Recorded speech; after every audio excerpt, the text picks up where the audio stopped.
Olá, bem-vindos a mais um episódio do nosso podcast, o GT Talk. Hoje aqui com um jovem, o Rogério Gomes da Silva, 31 anos, técnico de manutenção de aeronaves. Gostaríamos de começar por agradecer ao CITEMA, ao Sindicato dos Técnicos de Manutenção de Aeronaves, por ter disponibilizado aqui estas instalações e por nos ter arranjado aqui o sócio jovem para falar um bocadinho sobre esta profissão. Obrigada, Rogério, por teres aceitado este desafio. Rogério, se calhar ia começar por te perguntar o que é que te motivou a escolher esta profissão de técnico de manutenção de aeronaves? Pronto, para começar, muito obrigado. Faço esta entrevista aqui com o CITEM e com muito entusiasmo. Gosto sempre de interagir aqui muito com o resto das pessoas fora do âmbito da aviação. Normalmente na aviação toda a gente tem uma história. A aviação começa sempre por ser um gosto ou adquirido ou algo que os pais passam. No meu caso, nunca tive nenhum familiar na aviação, mas sou um imigrante e por aí vi aviões a minha vida toda. Vim muito cedo da África do Sul e obviamente com 9 anos, quando eu vim, ver um avião, especialmente dos maiores que existiam na altura, trazer-me para Portugal já foi uma bichinho que ficou. Foi um bichinho que ficou, exatamente. Eu olhei e disse, pronto, isto é algo extraordinário, muito complexo, percebi logo desde cedo que era muito complexo, mas nunca pensei que seria algo que me interessasse no futuro. Sendo um jovem em Portugal, naqueles anos de crise, de 2008, eu tive que emigrar mais uma vez, portanto fui para a Escócia e mais uma vez fui por um âmbito técnico, porque andei sempre em profissões muito técnicas e estive 2 ou 3 anos no estrangeiro. E a aviação sempre suscitou algum interesse, mas nunca sabendo como é que se entra no mundo da aviação, que é sempre um bocadinho mais complicado de perceber. Na altura, um familiar da minha parceira na altura trabalhava numa empresa aqui em Portugal e a forma de eu voltar para Portugal foi por encontrar um emprego que tivesse boas condições, que obviamente me ajudasse financeiramente e percebi logo que a aviação não só é muito interessante, mas também compensa muito financeiramente e em Portugal, felizmente, temos uma grande empresa que tem um estatuto internacional e então concorri e foram eles que me deram um curso de técnico de manutenção de aeronaves. Eu concorri, estive em testes durante vários meses, psicotécnicos, etc. E depois consegui entrar no curso, fiz o curso também e depois comecei a trabalhar e desde então 10 anos na aviação. Pronto, é aí que te vês, não é? Exatamente. Então aí conta-nos um bocadinho como é que é para ti um dia típico de trabalho. Pronto, um dia típico, normalmente para todos os TMAs, que são os técnicos de manutenção aeronáutica. Podes abreviar, a partir de Exatamente. agora ficou registado TMA, técnico de manutenção. Vou usar sempre e tentar não usar tantos termos técnicos, mas todo o TMA tem um processo, que é normalmente chegar um bocadinho antes da sua hora de entrada. Para quê? Para haver uma passagem de serviço. Nós, por norma, temos 2 a 3 turnos, de 7 horas e meia a 8 horas, e nós fazemos a passagem de serviço com os nossos colegas. Apesar de haver uma passagem de serviço escrito, neste momento por meio eletrónico, temos um programa para tal, falamos com os nossos colegas para facilitar também a passagem de trabalho, se houver coisas mais urgentes, menos urgentes.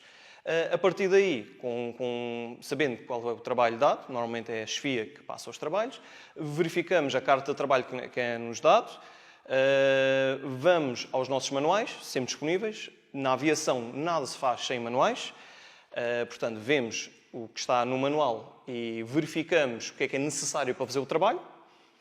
Concluindo esse processo de ferramentas, manual, preparação de trabalho, no meu caso, eu tenho, por exemplo, redes elétricas do motor, eu tenho que verificar se está tudo lá, se, por exemplo, se a identificação dos componentes está correta. Há todo um processo que é muito importante antes de começar o trabalho.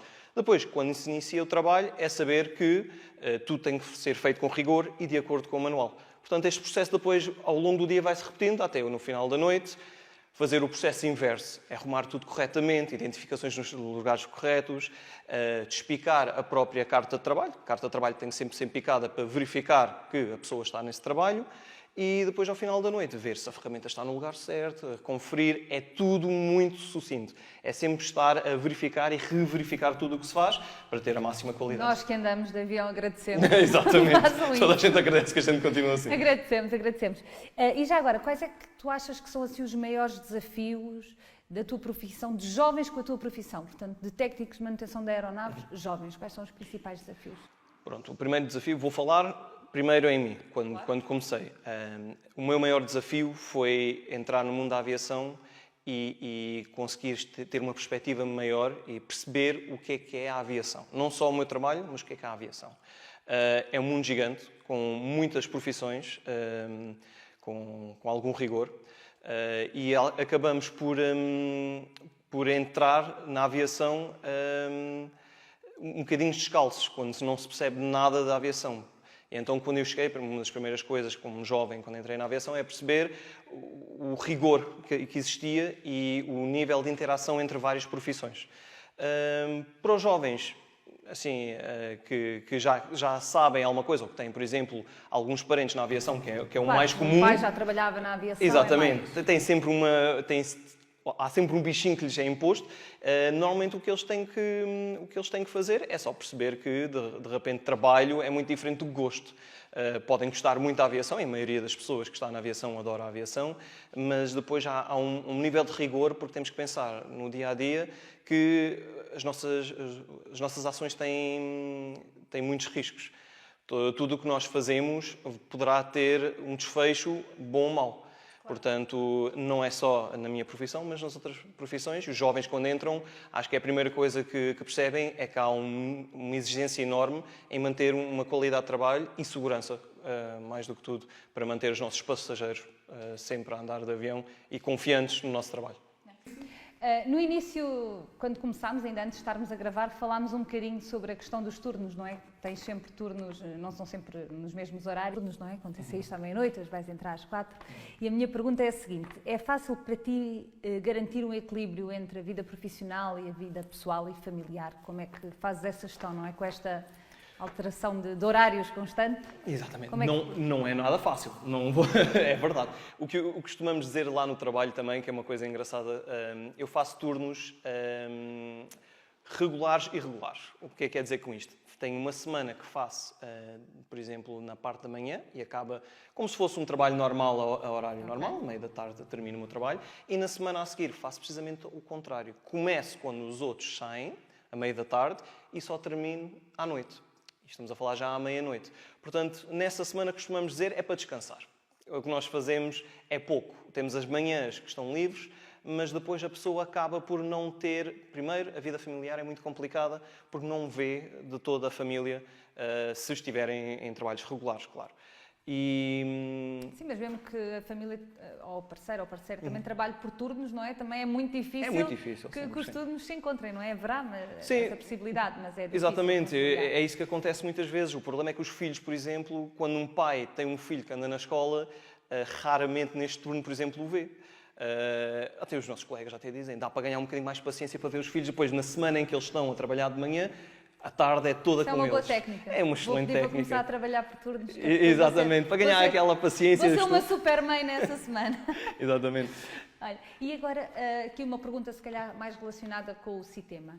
Quando é que decidiste tornar-te sindicalizar-te no Citema? Houve assim algum momento em específico, algum evento em específico que te fez seguir o caminho da sindicalização? Sim, houve uma razão muito específica. Eu, quando entrei na aviação, soube logo que o Citema era o sindicato dos TMAs. Portanto, a partir daí, acho que não há grandes dúvidas, sabe-se que é o sindicato para mim. Nunca fui abordado nessa altura para entrar no sindicato, nem tinha muita informação. Era um jovem que tinha acabado de entrar na aviação, enorme, com muita informação, e então não dei o passo em direção ao sindicato. Mas houve uma transição dentro do sindicato, uma certa altura, se não me engano, em 2018, que entrou uma nova direção. E neste momento, esta direção que está, provém dessa direção.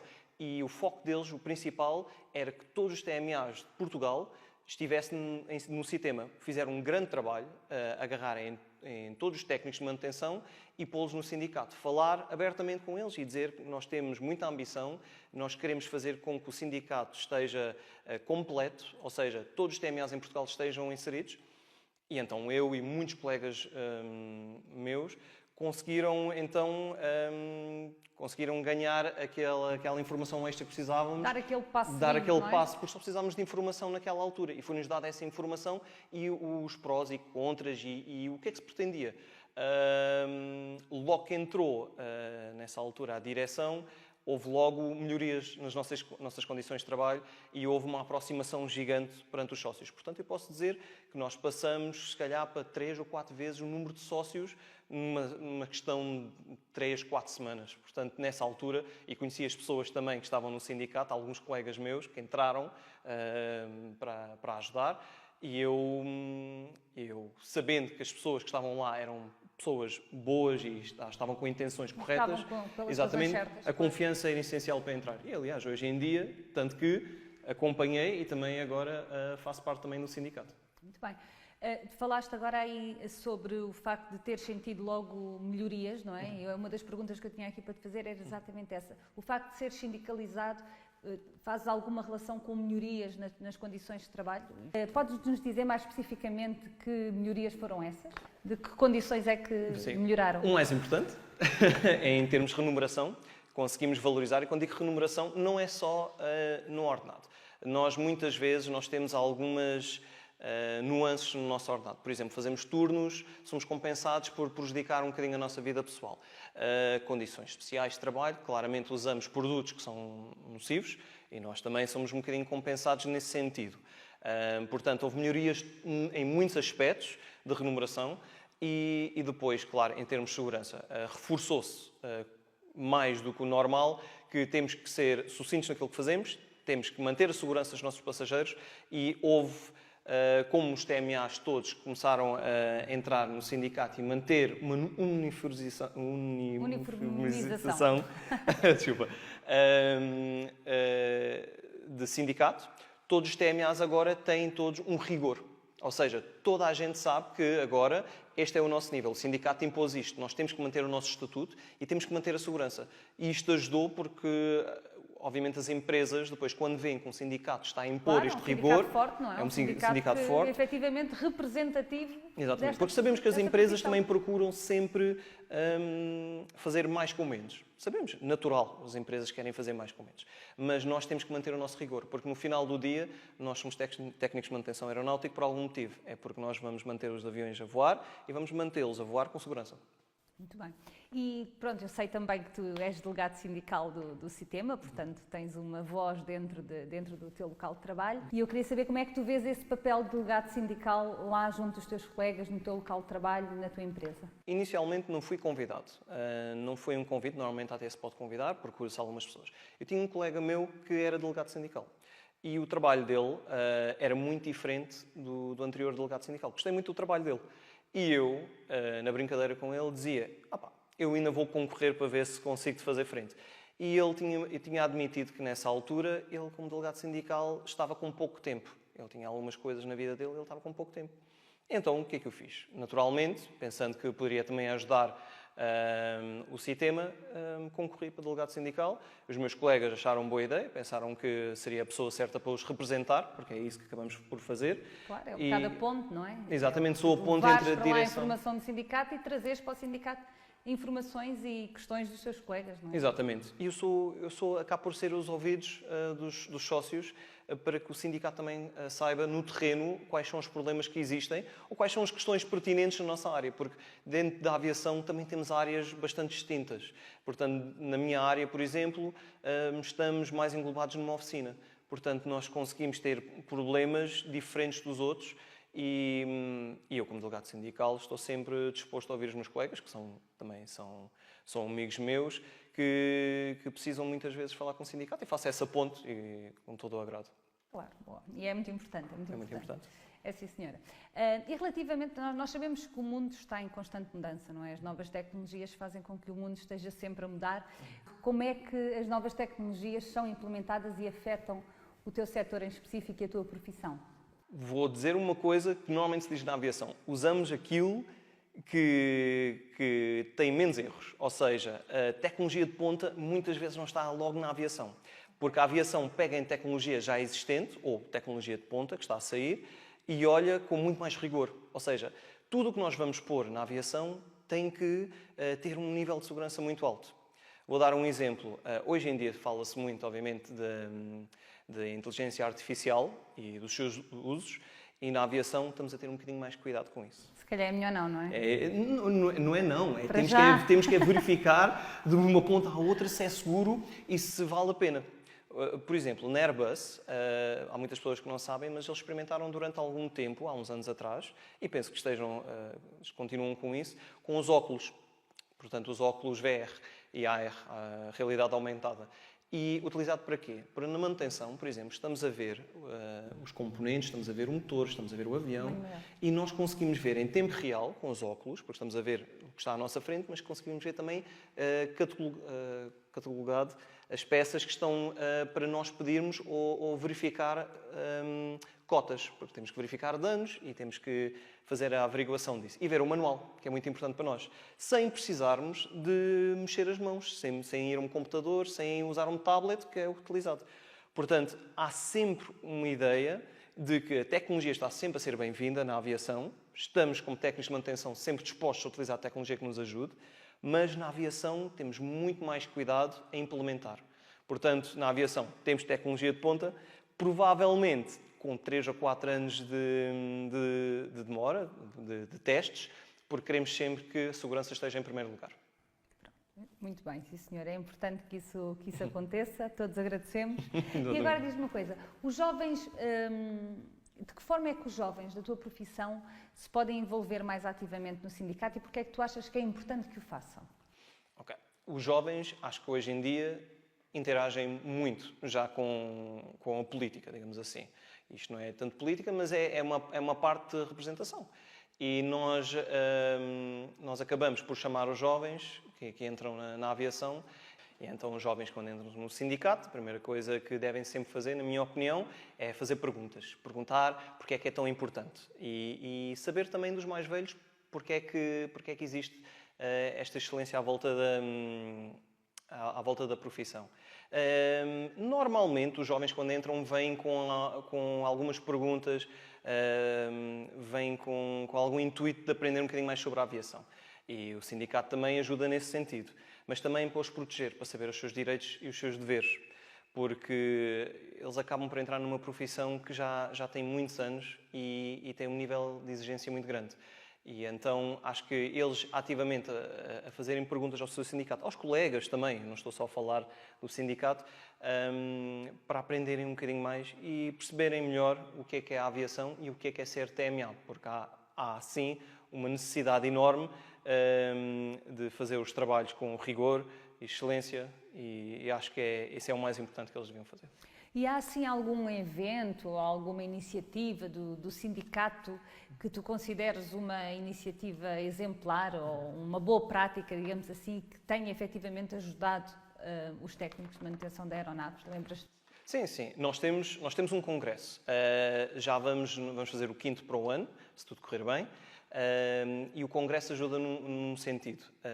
Ajuda os mais jovens a interagir com os seus colegas fora do âmbito de trabalho, fazer perguntas, perceber as suas histórias. Nós temos muitos colegas muito mais velhos que têm histórias incríveis na aviação. Na altura, por exemplo, que nós íamos fazer certos trabalhos a países que têm uma grande conexão connosco, Brasil, Angola, Moçambique, Goa. Portanto, temos muitos técnicos que trabalharam nesses países, em nome de Portugal, na aviação.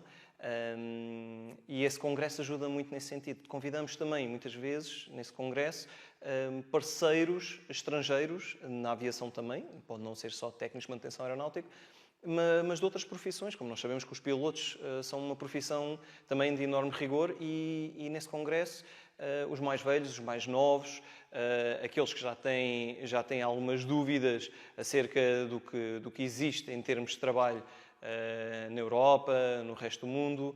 Acho que o Congresso ajuda sempre nisso e é uma grande iniciativa que esse sindicato teve e já vamos para o 5º com muito sucesso.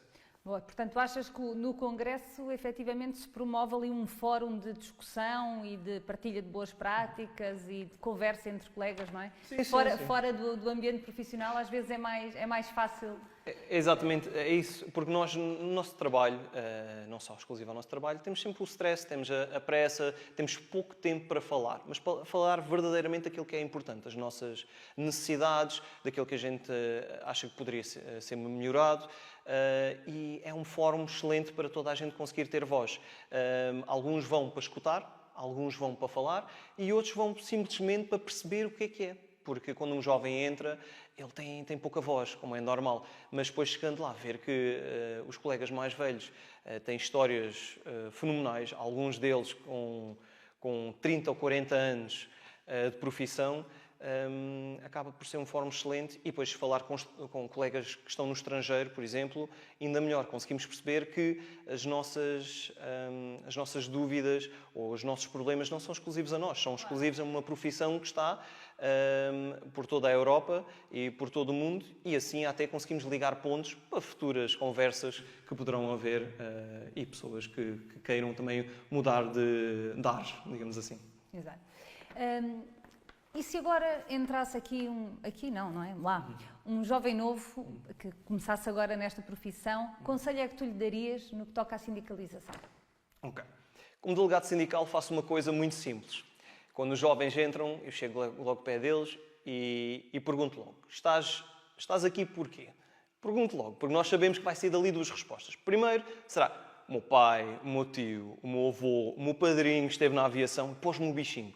Portanto, por aí eu já sei que ele já vai saber o que é o sindicato, por exemplo. E normalmente a primeira resposta deles é: não te preocupes, eu sei que vocês estão aqui para nos ajudar e para perceber melhor. Portanto, ele já vem com algum bichinho e ele já vem com alguma informação. Aqueles que não percebem bem, tenta ajudá-los a interagir com o sindicato e a dar o primeiro passo. Foi um bocadinho o teu papel na altura, não é? Exatamente, Portanto, exatamente. Bem... Fizeram o mesmo comigo, eu tento fazer o mesmo com os outros.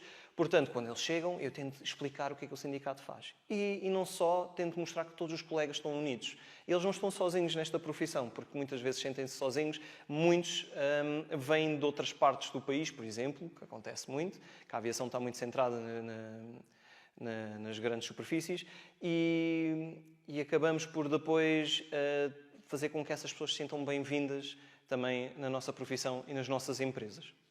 E tens assim alguma ideia que possas deixar aqui para o CITEMA e outros sindicatos, portanto não tem que ser só da área da aviação, ideias para os sindicatos atraírem os jovens para o movimento sindical, como obviamente associados, mas também como agentes ativos do mundo sindical, portanto delegados sindicais, dirigentes, o que for. Tens assim alguma ideia para nos ajudar no mundo sindical a atrair mais jovens?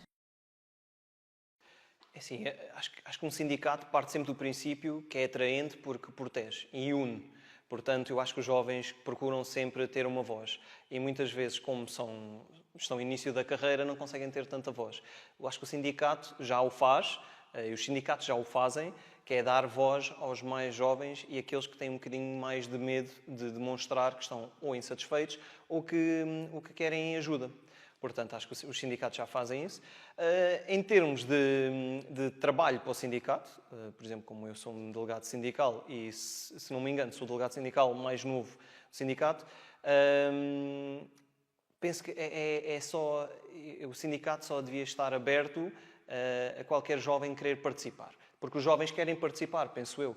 Toda a gente tem aquele bichinho por querer ajudar, porque estão a ajudar a si e estão a ajudar os colegas. Portanto, acho que já estamos a fazer o suficiente nesse sentido. Acho que os sindicatos já estão de braços abertos para receber os jovens e penso que os jovens queiram ser ouvidos. Portanto, se quiserem vir para o sindicato, estão bem-vindos, tal como eu senti-me bem-vindo e estou cá para ajudar e estão sempre os jovens dispostos. E tu sentes que no teu setor existe efetivamente solidariedade entre os colegas? Portanto, os colegas estão efetivamente preocupados não só consigo, mas preocupados com os outros e com a evolução da sua carreira enquanto grupo? Sim. Isso é de certeza.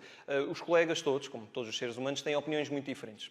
Também isso o sindicato ajuda muito nesse sentido. É pegar em todos os sócios que existem, em todos os colegas, e verificar o que é mais pertinente, o que está a precisar mais urgentemente de ser decidido. Os meus colegas têm queixas diferentes para as suas situações individuais, mas também temos algumas queixas gerais. Portanto, essas obviamente são mais importantes porque podemos resolver com a união e depois temos alguns problemas mais pertinentes de cada um dos sócios que também podem ser resolvidos. Eu já ouvi, por exemplo, onde eu trabalho, de um problema ou outro que eu nunca pensaria que seria importante para mim. Mas após ouvir o colega a falar de situação, pensei... Acabaste por perceber que sim. Percebi que sim, percebi, olha, isto poderá não ser até hoje um problema para mim, mas poderá ser amanhã um problema para mim. E isso também é muito bom ouvir, porque assim conseguimos todos, em conjunto, lutar para as mesmas coisas, apesar de não afetar diretamente no preciso momento. Poderá ser uma queixa que poderá vir no futuro. E eu, como delegado sindical, ouço diversas pessoas a falar de diversos assuntos lá no trabalho e eu acabo por perceber que realmente há necessidades especiais para cada um dos sócios. Até porque, dependendo da fase da vida em que tu estás e da fase da carreira em que tu te encontras, as tuas necessidades ou prioridades vão mudando, não é? Portanto, é normal que isso... Mas pronto, é obviamente responsabilidade do sindicato dar resposta, ou tentar dar resposta a todas elas. E é bom que sintas isso. Como sabes, as alterações climáticas são um tema hoje em dia, não é? Existe aqui uma grande preocupação e uma pressão para existir, portanto, uma redução das emissões carbónicas. De que forma é que tu achas que essa pressão para a redução das emissões carbónicas afetará a tua profissão e o teu setor? É muito importante mantermos o nosso planeta saudável para que possamos também viver nele. A aviação tem um grande problema, que nós há muitos anos começamos a perceber que obviamente o planeta está a ficar num ponto de não retorno, mas a aviação tem a maioria dos seus aviões neste momento usar combustíveis fósseis. Há iniciativas enormes para mudar isso, mas não é tão fácil. E algumas indústrias que estão mais à frente do que a aviação têm grandes progressos. Na aviação o progresso é sempre um bocadinho mais lento. Melhorou-se muito. Por exemplo, nos motores do meu trabalho, os motores são muito mais eficientes, gastam muito menos combustível, que por sua vez ajuda muito também a que haja menos poluição. Mas a aviação está um bocadinho atrás. Se calhar tem a ver também com aquilo que tu explicaste há bocado relativamente às novas tecnologias, não é? O facto de tudo o que é novo, no caso da aviação, demorar um bocadinho mais a implementar. Portanto, mas achas que o setor da aviação irá conseguir dar resposta a essa necessidade do nosso planeta, não é? Sim. Por exemplo, os aviões mais pequenos, vamos começar por aí, estão a ser eletrificados. Já começa a haver cada vez mais eletrificação. Por aí, combustíveis fósseis estão fora da equação, que ajuda bastante. O problema nos aviões maiores, que estão mais testados, que têm 30, 40 anos de estudos, estão a ser mais utilizados. Há iniciativas enormes para fazer com que haja uma transição. E é como eu digo, há componentes que estão a ser mudados no próprio avião, que podem não, por exemplo, mudar o combustível que se usa, mas faz com que nós utilizemos muito menos esses combustíveis para fazermos a transição. Neste momento não está perfeito, mas está a haver iniciativas e penso que no futuro... Mas sentes que é uma preocupação, portanto, as empresas na área da aviação dar resposta a este problema? E esse assunto é debatido lá dentro, fala-se sobre isso, é um assunto que está a ser tido em consideração? Sim, está tido em consideração, não sei se é a maior prioridade. Pronto, é sempre o problema que uma coisa tem que puxar a outra. A prioridade ou a necessidade vem muitas vezes ou de leis, ou vem em fundos monetários, vem alguma coisa para tentar incentivar um bocadinho. Uma coisa para apressar, não é? Para apressar, exatamente. Porque a aviação tem as margens tão finas que a preocupação principal é manter o status quo, digamos assim. Tentar manter aquilo que funciona a funcionar. E para mudar tudo e fazer com que haja uma tecnologia de ponta a ser utilizada já amanhã... Terá que haver um empurrãozinho, não é? Tem que haver um empurrãozinho. Um chamado empurrãozinho. E eu vejo que existem muitas companhias a dar iniciativas ou demonstrar tecnologia de ponta que poderá ser utilizada. Mas primeiro tem que transitar, por exemplo, dos aviões mais pequenos para depois ser utilizado nos de maior transporte. Porque, vamos ser honestos, a maior parte das companhias que fazem os grandes lucros têm aviões que fazem viagens transatlânticos, que fazem viagem de 800, 2.000, 3.000 quilómetros e então, nesse sentido, temos que ter a noção que as coisas vão demorar algum tempo. Mas estão a progredir, não tão rápido como o resto. Ok, muito bem. E agora tenho aqui uma pergunta para ti, vamos lá ver se tu tens imaginação para dar resposta. Profissionalmente, como é que tu te vês daqui a 5 anos? Um TMA, parte do princípio que o TMA nunca sabe onde está daqui a 5 anos. Ok. Pronto. Portanto, fisicamente não sabes onde vai Fisicamente estar. não sei. Vai não estar sei algures onde está. no mundo, não é? Exatamente, exatamente. Ofertas de trabalho nesta profissão estão por toda a parte. E hoje em dia, claro que nós temos a possibilidade com a internet de falar com as empresas todas, de sermos contactados, por exemplo, pelo nosso LinkedIn, pelas redes sociais, por outras empresas. E somos muito requeridos, nos chamam muitas vezes. Portanto, eu já fui contactado por diversas empresas para transitar com melhorias salariais ou melhores condições. Portanto, não há um TMA que possa dizer que daqui a 5 anos está aqui ou ali. Penso que daqui a 5 anos estarei numa posição melhor, ou seja, vou ter mais conhecimentos, a aviação vai mudar e eu vou ter que mudar com ele. Penso que vou estar um bocadinho mais incutido, vou ter mais uns cursos, talvez tecnologia ou motores ou aviões novos no meu repertório. Portanto, daqui a 5 anos, o meu foco principal é ser melhor do que sou hoje, ter melhor qualidade e rigor no meu trabalho. E espero eu estar ainda em Portugal, mas não posso dar a certeza, porque ninguém sabe na aviação se vai se manter na mesma companhia ou no mesmo país. E claro, se estiver noutra companhia noutro país, é porque foi só para melhorias. Mas uma coisa é certa, imaginas-te como TMA, Sim, sim. sócio do sistema. Sim, claro. Pronto, então já sabes qualquer coisa sobre Exatamente, o teu futuro. isto não dá para sair. Já criei aqui grandes amigos, confio imenso neles e, claro, estando na aviação, precisamos sempre de uma união e nada melhor do que a união que o sistema trouxe. Ok, Rogério, terminamos. Obrigada Obrigado. mais uma vez pelas tuas respostas e por teres aceitado participar nesse desafio. Mais uma vez queria agradecer ao Citema a disponibilidade na pessoa do seu presidente, Jorge Alves. E aqui ficamos, à espera do próximo episódio do nosso podcast do GT Talks.